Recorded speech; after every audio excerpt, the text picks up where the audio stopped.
All right, so I want to talk about G, which is maybe the most important chord, at least in my opinion, or from my perspective, was the chord that really sort of pushed me upward. So we can do a lot with G. This is the key if you want to learn, or key or chord maybe, but if you want to learn flat picking. You know, this is also a great key for finger picking.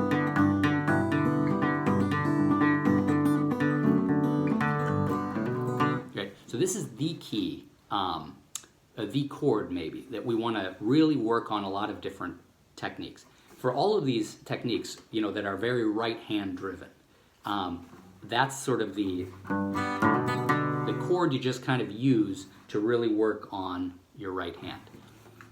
Then you get into other, you know, you already have the technique, and you can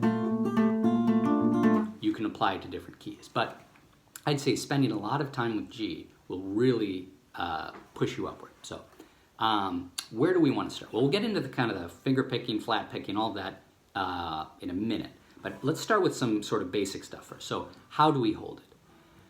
As with any chord, there are different ways of holding it. You know, A, we could hold like that. We could hold like that.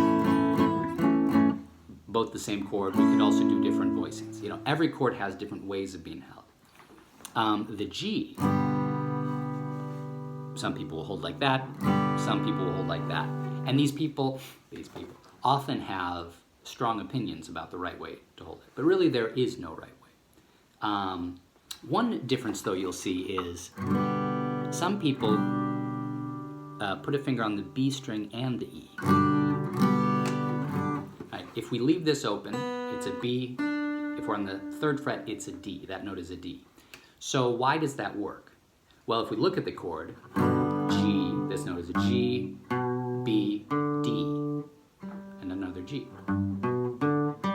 G, B, D, G. Now we get to this string, and we have to choose.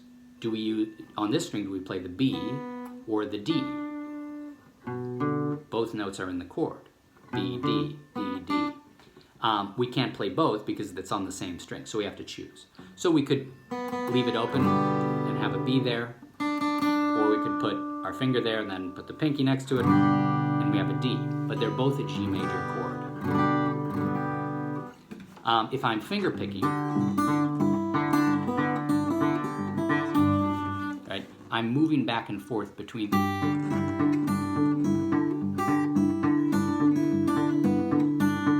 Right, so that's easier to move back and forth than if we say put both of those on. You could do it, but it's, I think, a little easier mentally to just kind of,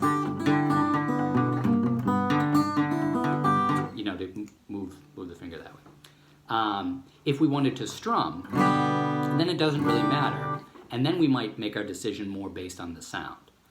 A lot of these, maybe voicings we could call it, so it's a different voicing, but a lot of these voicings become idiomatic of genre, different genre. So someone figures out one way of playing a chord, it becomes a big hit, and everyone else says, oh, I want to play just like that. I got to write a song like that. So with G, and in the key of G, this sort of way of playing a G, when I think of it, I think of 80s, you know, Guns N' Roses, acoustic ballads, that kind of thing. And instead of going from G to C, as we would expect, so that's a G, that's a C, these two notes here, that makes up a C, you know, the full C chord. So if we're holding this, and we move these, instead of moving the whole hand, if we just move those two fingers to where they go on a C,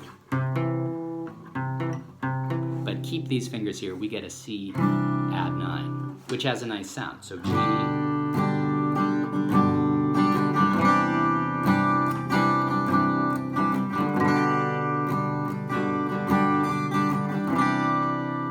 and then, you know, E minor if you want, but we keep that there, so that's actually an E minor 7, and then to D, and then we can lift that up. So we have that D sus 4 move. It has a nice sound. And so there are, dozens, maybe hundreds of songs written that way. Patience, just a little bit, however that goes, or every rose has its thorn.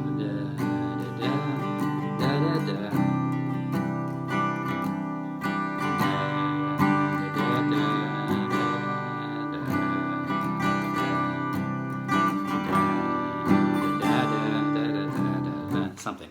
Or yeah.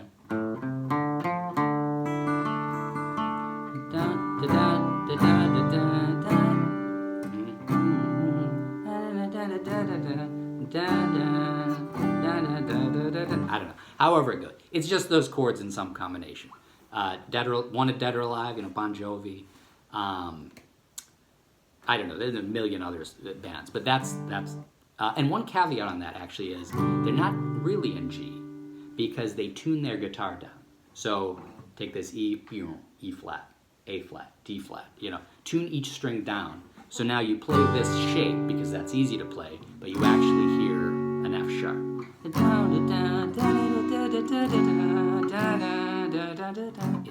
So we're really in F sharp, but we're not thinking about it that way. We're thinking G, C add 9, G, Okay, enough of that. Now back to these kind of 3-finger versions of the chords. So we could hold it this way, or we could switch to this way. Right?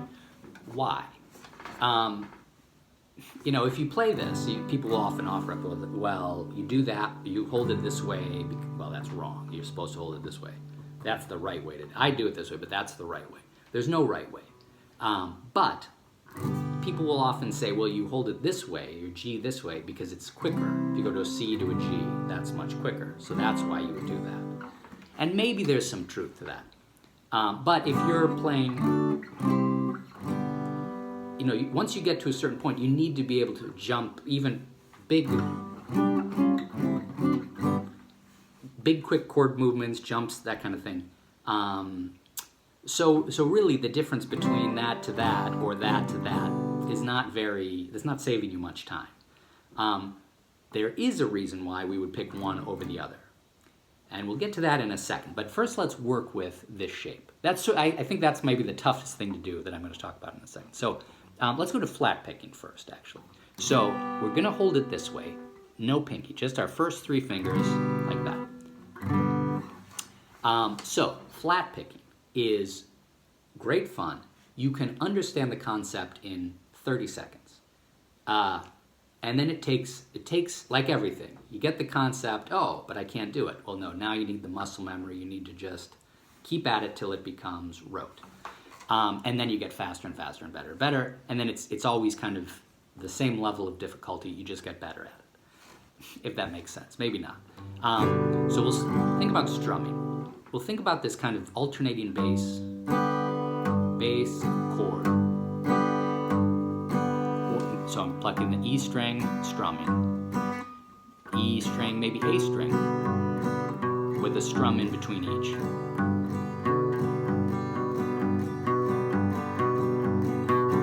But maybe we want to go up to the D. So I'm plucking E string, A string, D string, but I'm putting a strum in between each of those.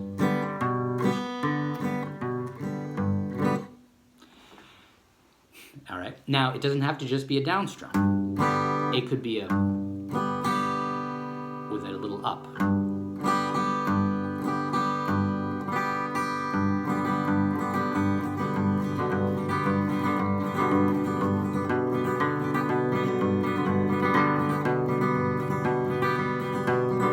Right, so I pluck, down, up, pluck, down, up. Any order of these strings, and you could keep going. You could play.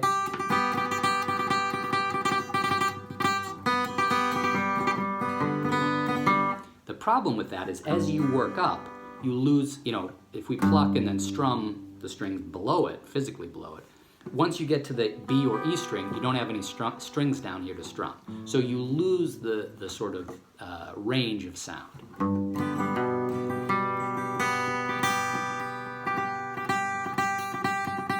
So it doesn't work quite as well on these higher strings, but it works really well on the lowest 3 or 4 strings.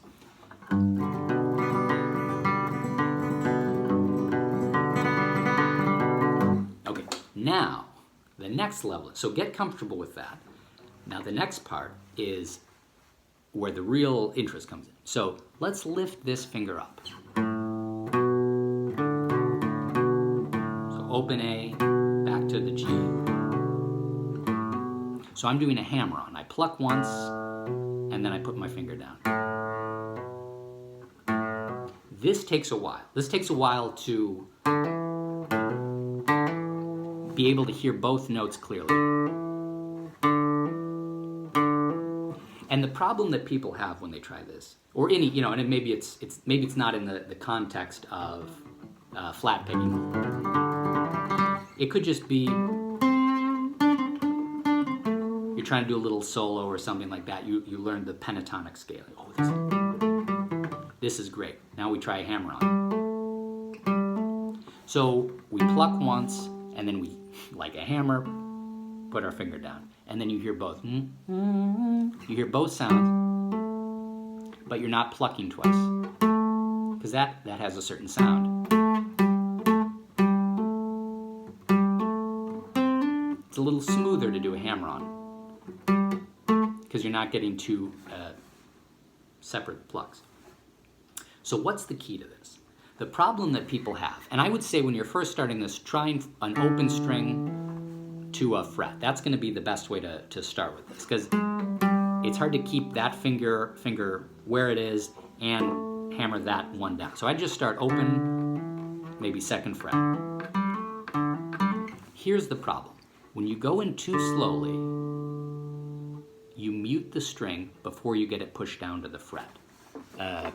You know, that string is ringing, and I push it down, and while it's ringing, and I do it fast enough that now it's at this next fret and still ringing. If I go in too slowly, I'll mute it before I get it pushed down. And it sounds like that. So you know, nope, try a little, we'll come down a little harder, you know, and it's tough because everyone you hear is like that.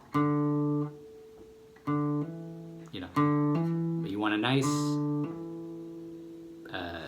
forceful and fast. That's the key.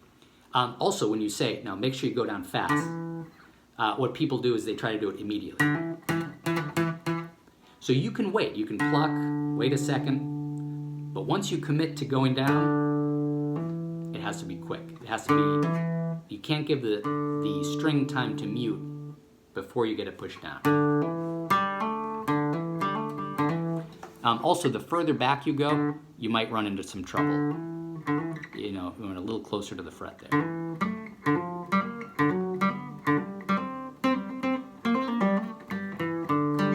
All right. So now, back to this strumming thing. We pluck, strum, pluck, strum, pluck.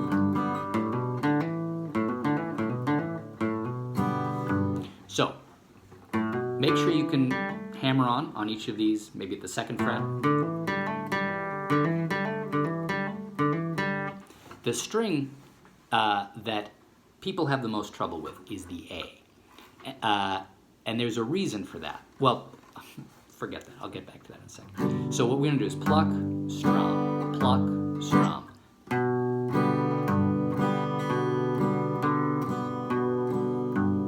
Right? Now we want to do a hammer-on and a strum.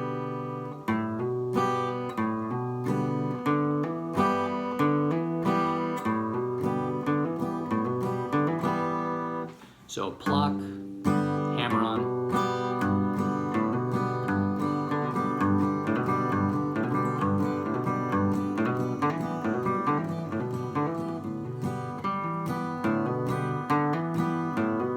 That's all I'm doing. So a hammer on and a strum. Hammer on, strum.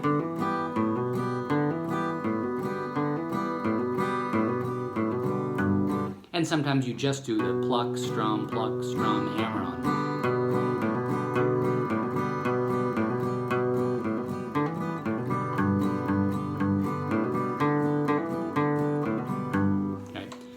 Then we can, the last kind of step of that is adding that up strum.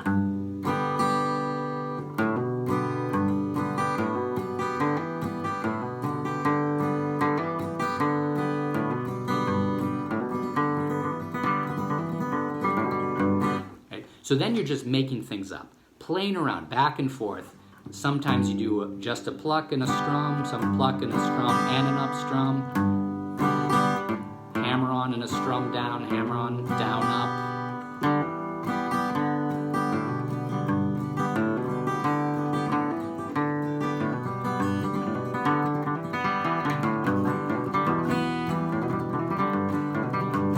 I went to an E minor there. Same thing, second fret, hammer on the second fret, E minor. To a C, hammer on the second fret.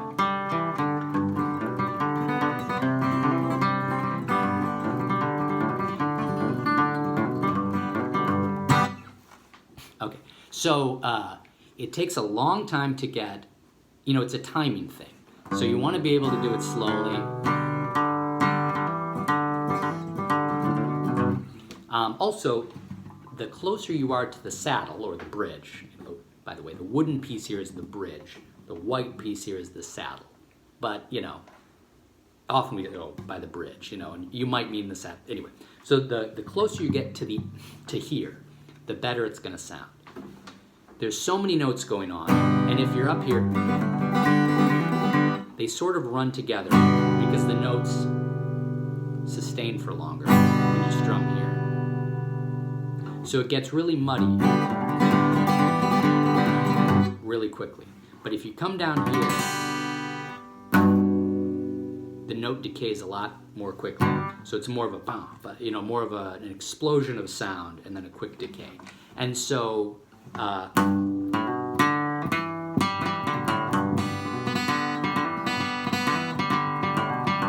each note is more pronounced. Bum, bum, bum. So here a little muddy.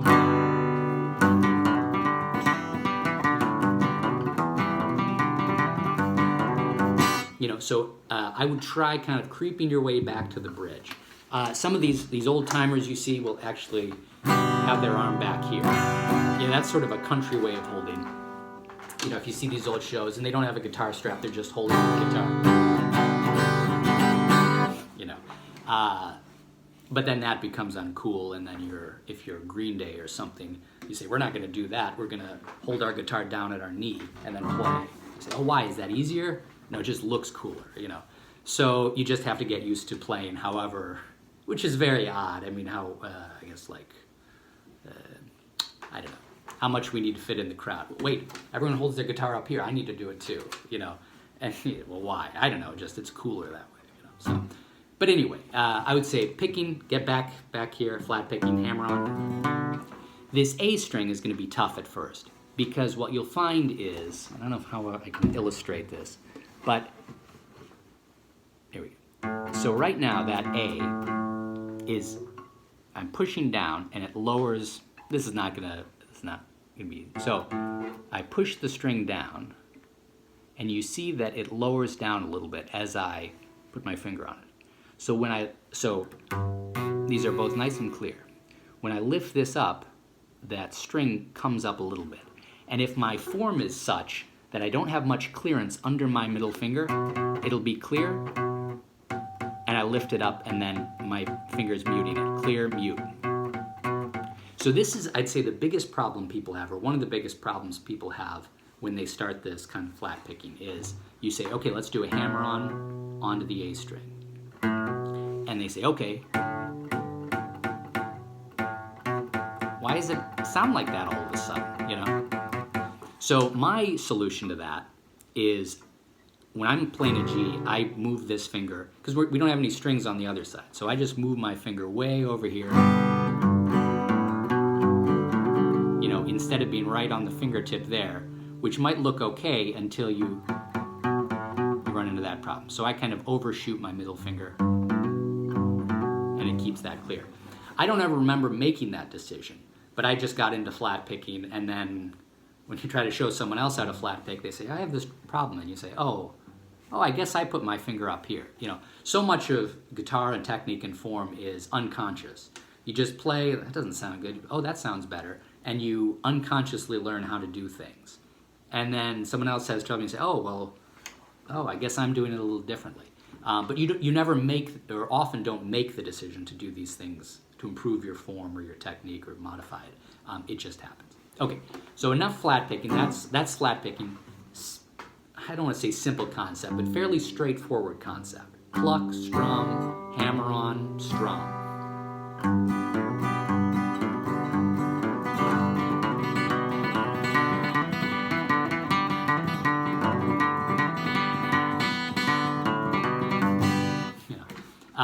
So that's what's going on. The faster I get too, the more the strum turns into instead of a strum, I might just hit a single string. But anyway, that'll come. You can get the technique in one sitting, and then it takes, months, years to kind of just slowly work at it. Or maybe a few weeks, or depends how focused you are. But anyway, okay. The last thing I want to talk about is finger picking. Maybe Travis picking specifically. So Travis picking is a technique where the thumb is going back and forth like this. Often it's described as maybe if you see think old kind of ragtime piano or something, the stride piano where they're hitting a bass and then a chord, bass, boom, gung, boom, gung, and playing some melody up here.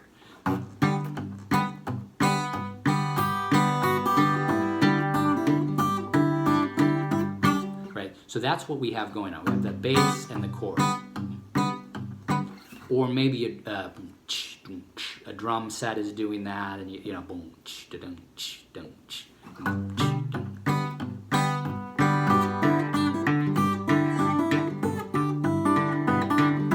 right, and then you have the melody on top. This is, a great style of playing, and tough to crack. But once you get it, it's so makes you puts you in another kind of realm. So it's a really good thing to get a handle on. But I'd say the way to learn it is with a little pattern like that. Some people use just one finger. Some people use two. But the big key is you want that thumb. Thumb, finger, thumb, finger. And I'm going between the E and the D. E string and D. The 6th string and the 4th string.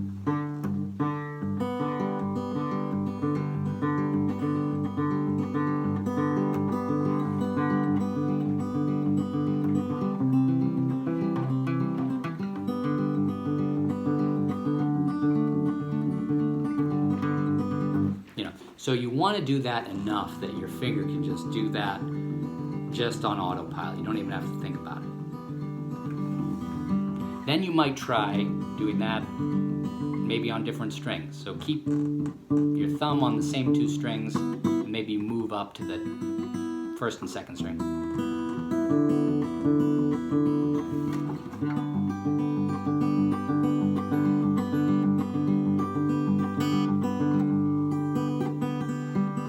So just kind of changing strings like that. There needs to be that autopilot element where you can just do this. You could be asleep doing this. You wake up first thing in the morning, you can do this. It doesn't, it's just like anything else. It just becomes so automatic, you don't have to think about it. Once you get more comfortable with that, which might be in a few sittings, the first time, this is tough. Try the next. Actually, it's not so bad. And then maybe by the end of the week, actually, this is pretty good. I can do this pretty consistently, then that's where this movement comes in. So maybe start with, if we're just doing these 4 strings, so maybe we start by lifting that up and putting them back down.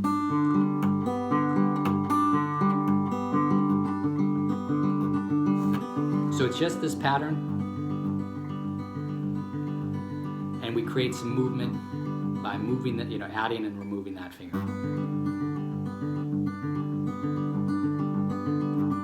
Right, maybe then we try it up here.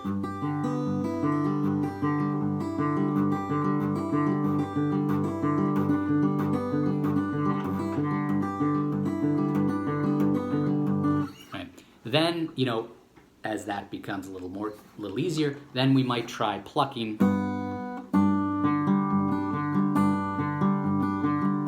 So now I'm this first pluck of the thumb, I'm plucking at the same time.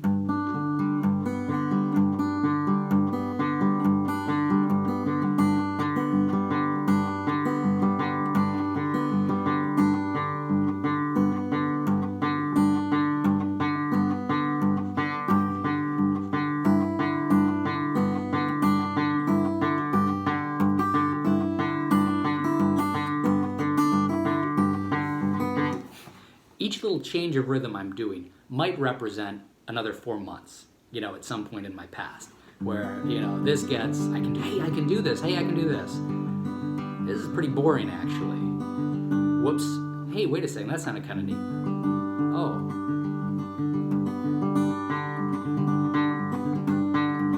Yeah, this is kind of boring, though. Maybe 2 fingers.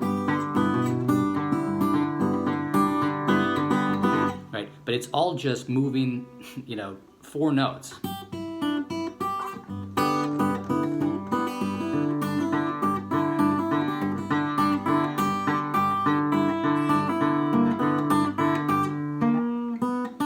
On the G 3rd fret. That's our 3rd. If we're thinking of G minor, a flat 3rd. So it doesn't quite fit. So it gives us kind of a blues sound, blues tenor.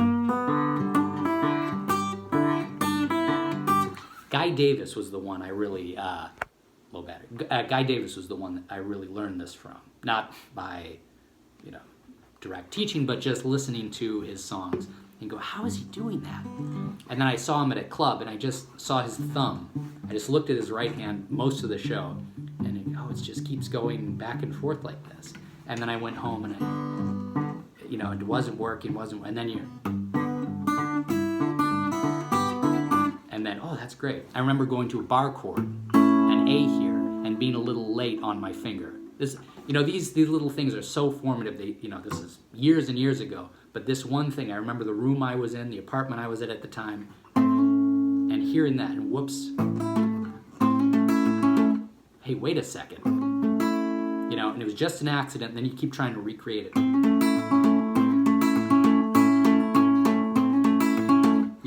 Almost all of guitar playing is accidents and saying, wait, how did I do that? Let me try that again. And, just kind of slowly you build up, and then it all becomes, part of your finger. Like a language. You just speak in it. Okay, so anyway, now let's get to why we would hold the guitar, why we would hold the chord this way. When I'm holding the chord, my G, this way, my pinky is free. When I'm holding the chord this way, my index finger is free. Okay, why is that significant? Well, if my pinky is free and I want to add a note, what can I add? Well, something further down the neck than the chord, because my pinky is the finger free.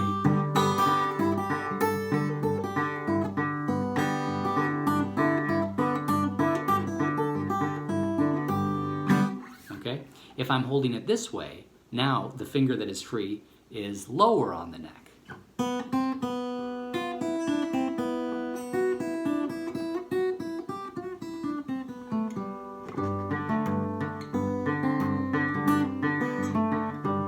As opposed to...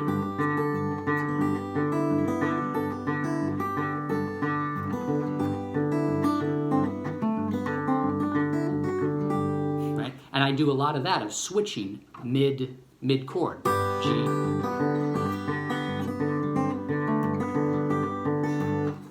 A lot of times I'm playing something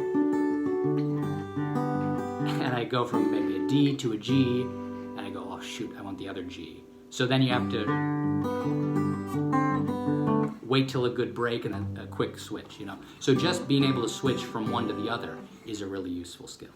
And that's really where these different grips come from, or these different ways of holding a chord. It's about what else you're trying to do in addition to the chord. If you're just playing a chord and you're not doing any modifications, then it doesn't matter. Whatever is easier, whatever you prefer, whatever. But once you start adding things, that's when you need to be a little more thoughtful about how you're holding the chords. I figured this out, that I can play this G major chord, scale rather, while holding the chord. And that opens up every song, to a D,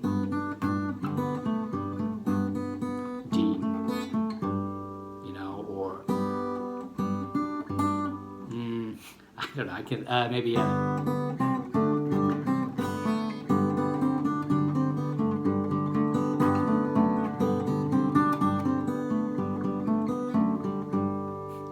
G with a G major scale, and then we can add the chord G, C, D. Then we can add some chord changes. G, C, D, D, C, G, D, G, G, D, C, C, D, D, G, G, D, D.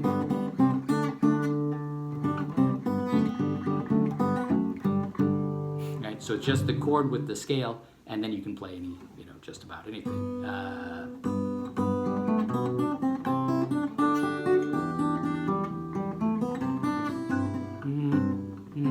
How's that G?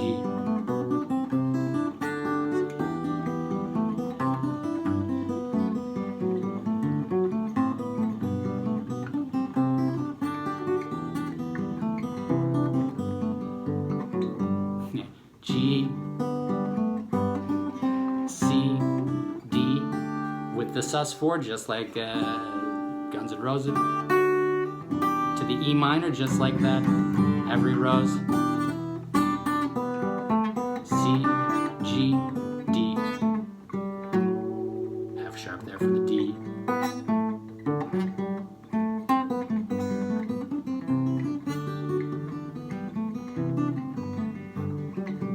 Or something like, how's that minuet go?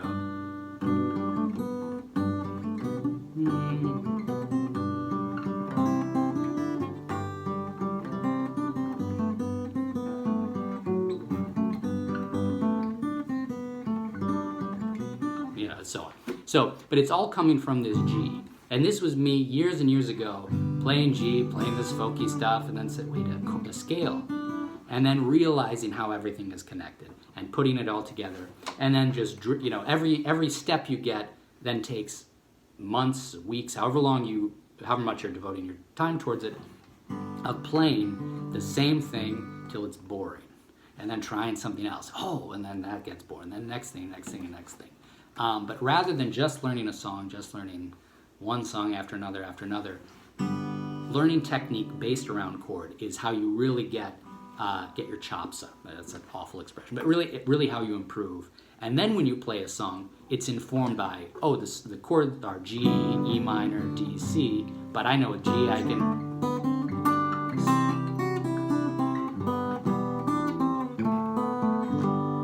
On the paper, it might just say G, C, E minor, D, whatever. But if you practice this, you get to then add that as you wish, And then wait, how did you do all of that? I don't know. I just felt like playing that, So spend time on G. G is the most important chord, in my opinion, or at least in my playing and in my development. And I would suggest spending time on G. Yeah. Oh, I didn't even mention we have these nice walk down G to E minor. But anyway, we'll get into that later. All right. Good luck with that.